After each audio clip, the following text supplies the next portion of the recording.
Olá, bem-vindos. Meu nome é Marla e essa é a aula 5 de Biologia Celular. O tema de hoje, célula vegetal. Estamos vendo aí dois tipos celulares, um exemplo de célula animal e outro exemplo de célula vegetal.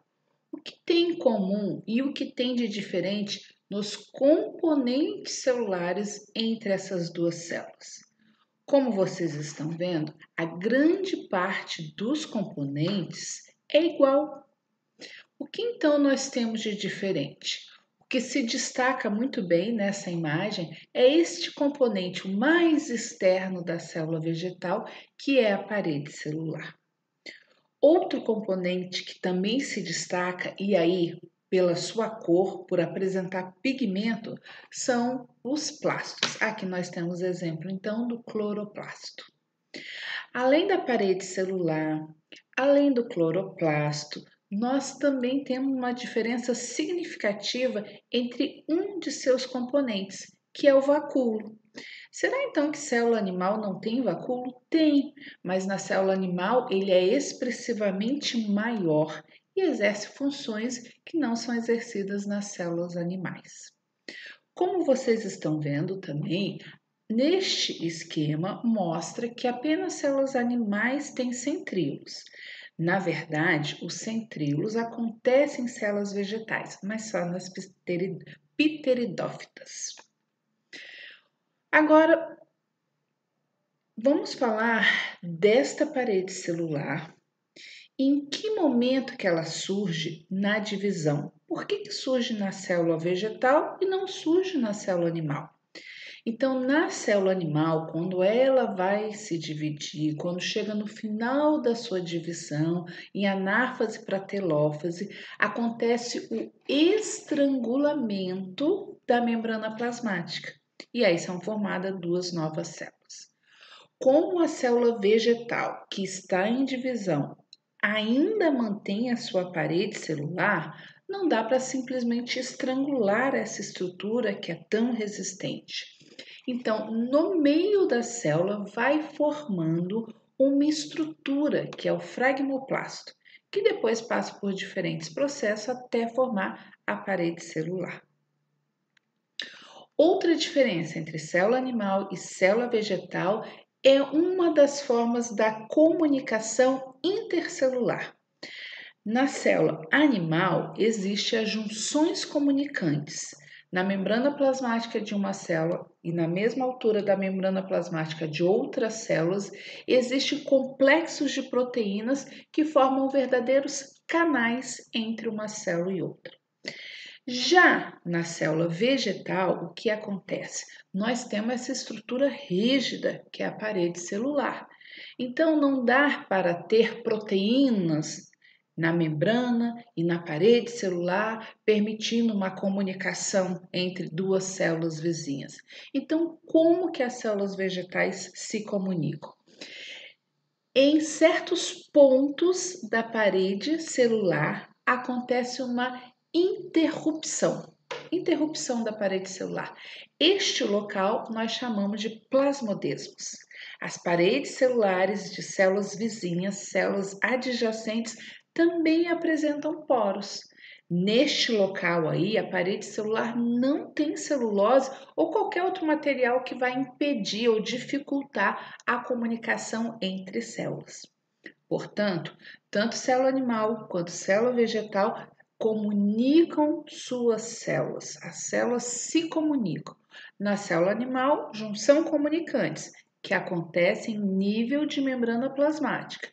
Na célula vegetal, o que nós temos? A interrupção da parede celular, facilitando a comunicação do citoplasma entre duas células vegetais.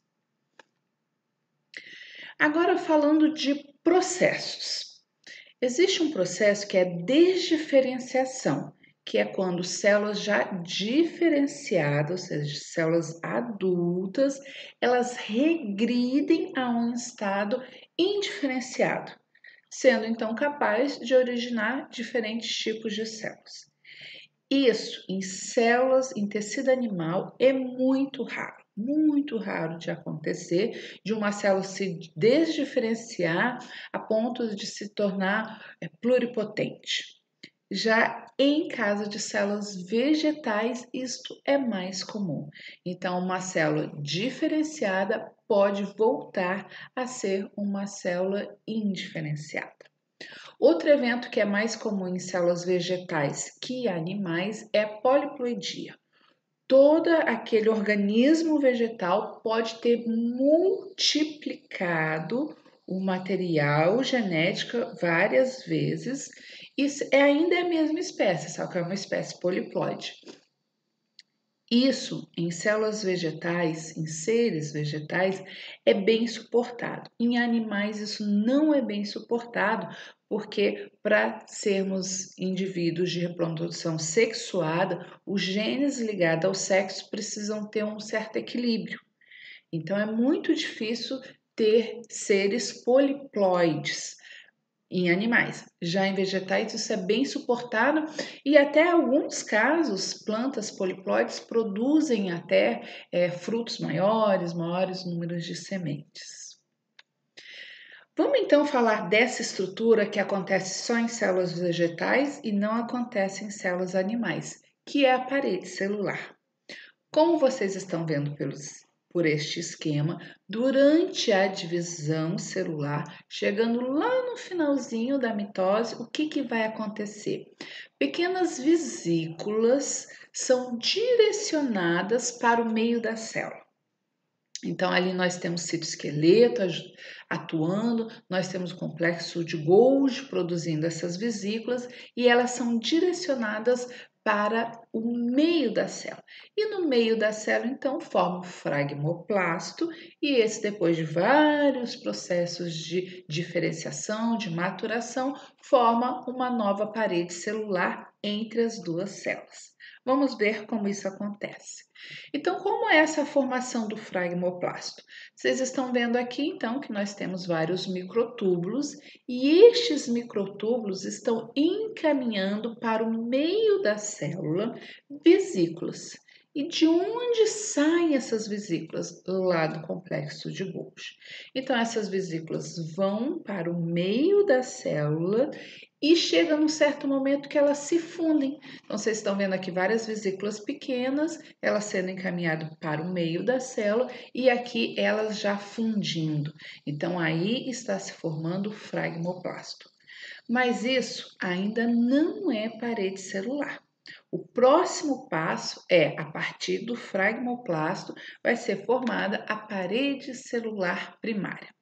Como vocês estão vendo aí no esquema do Golgi, são encaminhadas várias vesículas e essas vesículas se encaminham para onde? Para aquela região do fragmoplasto, que já fez uma placa central ali. Quando chega nessa região, vocês observam que as vesículas se fundem à membrana plasmática e fazem a exocitose do seu material. Então, esse material vai ficar da membrana plasmática para fora. E que material, então, que será este que está sendo produzido lá no complexo de Golgi, sendo encaminhado para a formação da parede celular primária? Então, vocês estão vendo que tem a celulose, a hemicelulose e a pectina, cada uma com uma função muito específica nessa parede celular. A hemicelulose, ela encontra-se intercalada às fibras de celulose, impedindo que elas então se toquem. A pectina vai ter essa função de aprisionar a água ao seu redor, tornando então o meio mais gelatinoso. E a celulose, então, elas vão ser unidas por pontes de hidrogênio, formando então uma parede. Esta parede, então, é a parede celular. Então, nós temos o fragmoplasto, a parede celular primária, e se ela é primária, então vai ter que ter uma secundária, né? Então, vamos ver como que é formada a parede secundária. Mas antes disso, só para a gente visualizar esses componentes da parede celular. Então, aí nós temos a celulose, a hemicelulose e a pectina. Vocês estão vendo que são moléculas grandes, moléculas com carbono, oxigênio, hidrogênio, formando anéis. E agora, então, para formar a parede secundária, além destes componentes, nós temos um novo componente, que é lignina. Então, quando a maior parte do processo está terminado, está concluído, da parede primária, então é adicionado a lignina, que confere mais resistência, mais rigidez. E a lignina é um polímero hidrofóbico e altamente resistente.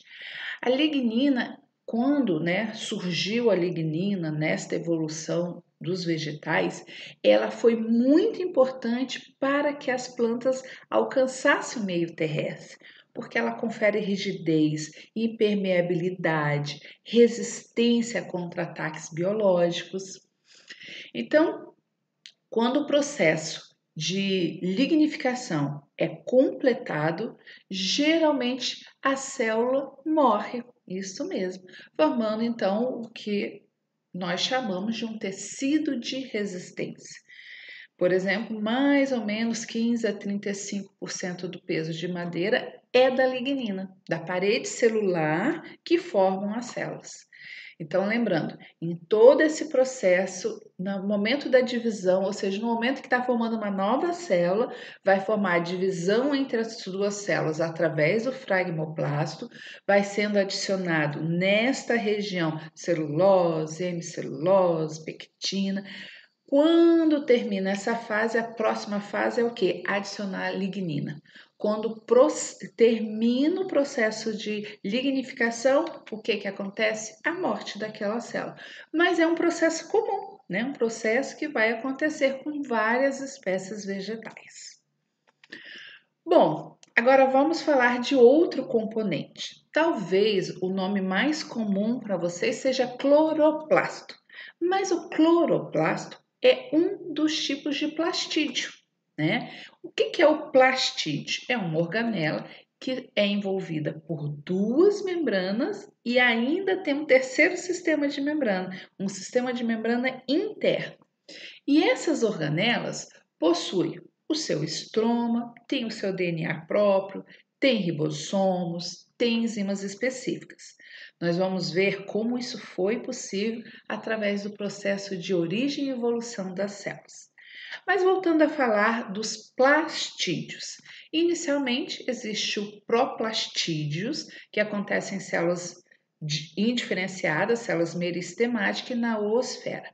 Esses proplastídeos, eles podem se diferenciar em vários tipos de plastídeos, inclusive o que a gente mais ouve falar, que é o cloroplasto. Então, ele se diferencia em cromoplasto, com cor ou sem cor. E existe uma capacidade de interconvertibilidade entre esses plastídeos, que vocês vão ainda poder estudar isso lá nas disciplinas de botânica. Mas voltando aqui mais para a biologia celular, aquilo que a gente pode ver na célula, aquilo que a gente pode detectar, que são os plastídeos, que podem ser classificados em dois grupos, aqueles que têm pigmento e aqueles que não têm pigmento. O que tem pigmento, esses pigmentos vão estar relacionados com o quê? Com a fotossíntese. E conforme a cor deste pigmento, vai ser, então, clorofila, então vai ser um pigmento verde, pode ter os carotenos, que vão dar uma cor mais amarelado, ou xantofila, ou ficocianina, ou ficoeritrina. E aqueles pigmentos, então, aqueles plastídeos que não têm cor, para que eles servem se eles não vão estar relacionados aí com a função de dar a cor à planta ou até fazer a fotossíntese? Eles vão armazenar substâncias, né? E aí, conforme a substância que ele armazena, ele vai ter um nome. Mas, falando do mais comum para nós, que é o cloroplasto, tomando este plastídio como exemplo, aqui na nossa disciplina da biologia celular. Então, o cloroplasto é aquele plastídio que tem no seu interior um tipo de pigmento que é a clorofila. Pode ser clorofila A ou clorofila B. Como vocês estão vendo, uma molécula bastante complexa que vai estar presente nos tilacoides. Então, o cloroplasto ele vai ter uma membrana externa, uma membrana interna e ainda vai ter um terceiro sistema de membrana que são os tilacoides. Além disso, eles têm DNA próprio, ribossomos próprios e uma maquinaria de enzimas que exercem muitas funções. Além do cloroplasto, as células vegetais apresentam um componente celular que é muito maior do que encontrado nas células animais, que são os vacúolos. Como que surgem, como que são formados os vacúolos? Eles têm sua origem ali do Golgi, que anteriormente as proteínas foram produzidas no retículo, vão para o Golgi, formam pequenas vesículas que vão se fundindo e formando um grande vacúolo. Este vacúolo, ele é muito dinâmico. Então, conforme a função, ele pode receber vesículas endocíticas da membrana plasmática e também aumentar o seu volume. Estes vacúolos, para vocês terem ideia, pode chegar a ocupar até 90% do volume de uma célula. Realmente é bastante. E nele, então, podem acumular compostos orgânicos, compostos inorgânicos e o próprio, ele é responsável pelo turgor da planta, né, daquele tecido vegetal e a rigidez da célula. Então, às vezes a gente vê uma planta que ela vai murchando com o calor ao longo do dia por falta de água e depois quando a gente coloca água, essa planta volta a ter o seu turgor normal. Essas mudanças aí do turgor aconteceram em que nível? Em nível celular. E aonde isso estava acontecendo? Onde estava essa água que saiu ou que entrou? Lá no vacúolo. Então, realmente, nas células vegetais, o vacúolo ele é bem maior, como vocês estão vendo aí no esquema, e tem funções mais diversas do que os vacúolos nas células animais, como, por exemplo, é lá que ficam alguns pigmentos de certas plantas, é lá que tem cristais minerais de algumas plantas, conhecido como drusa ou ráfide. Então, esses foram alguns componentes e eu apresentei para vocês pequenas diferenças também na fisiologia de uma célula vegetal e uma célula animal. Essas aqui são referências principalmente das imagens que eu tirei e este conteúdo está no capítulo 1 e também lá no capítulo 11 do livro Práticas em Biologia Celular. Até a próxima!